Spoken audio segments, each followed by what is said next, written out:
Penjual hewan kurban mulai ramai jelang Idul Adha di Kota Ambon. Menjelang perayaan Idul Adha 1443 Hijriah, penjual hewan kurban di Kota Ambon mulai bermunculan. Hewan kurban yang dijual berupa jenis ternak sapi dan kambing didatangkan dari lumbung ternak yang berada di Pulau Buru, Pulau Seram, dan Moa, Kabupaten Maluku Barat Daya. Pantauan DMS Media Group di beberapa lokasi, sejumlah hewan ternak sapi dan kambing sudah dipajang di sisi jalan raya. Salah seorang pedagang hewan ternak bernama Syarif yang ditemui reporter DMS Media Group di kawasan KTKT Desa Hunut, Kecamatan Teluk Ambon mengatakan, hewan kurban yang dijual di lapak tersebut hanya berupa sapi dengan harga berkisar 10 juta rupiah hingga 18 juta rupiah sesuai ukuran dan didatangkan dari Taniwel, Kabupaten Seram bagian Barat sebanyak 90 ekor. Syarif mengungkapkan alasannya menjual hewan ternaknya lebih awal untuk menarik minat warga yang ingin berkurban pada Idul Adha nanti.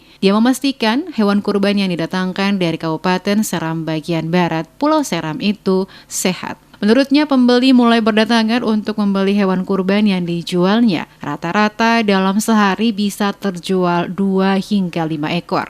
Diakuinya, petugas dari Dinas Pertanian Provinsi Maluku telah melakukan pendataan untuk memastikan ternak yang dijualnya aman dan layak untuk dijadikan sebagai hewan kurban. Ditambahkan, untuk mengantisipasi penyebaran PMK dan penyakit lainnya pada ternak, pemerintah Provinsi Maluku maupun Pemkot Ambon tidak mengizinkan adanya pembelian hewan dari luar Maluku, sementara untuk penjualan keluar diizinkan.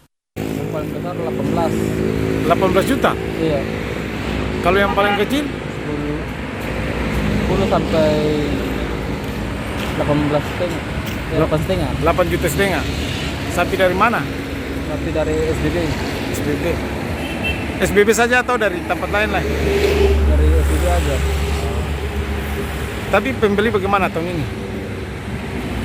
Kalau pembeli yang datang beli, setiap hari ada pembeli yang datang? Yes, setiap hari ada pembeli yang datang. Berapa ekor kira-kira satu hari? Yang orang datang beli? Yang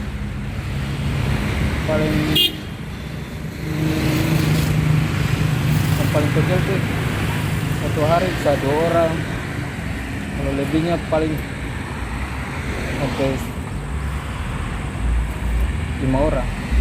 Kepala Dinas Pertanian dan Ketahanan Pangan Kota Ambon, Gustaf Nendisa, dikonfirmasi pada Kamis 1 Juli di ruang kerjanya mengatakan, meskipun sampai saat ini belum ditemukan kasus PMK di Provinsi Maluku, khususnya di Kota Ambon, pihaknya melakukan pengawasan ketat terhadap perdagangan hewan kurban jelang Hari Raya Idul Adha. Dijelaskan Pemkot akan membentuk tim terdiri dari unsur MUI, kantor Kemenag, dokter dan petugas kesehatan hewan maupun kepolisian melakukan pengawasan dan pemeriksaan di semua titik yang menjadi lokasi penjualan ternak kurban termasuk rumah pemotongan hewan.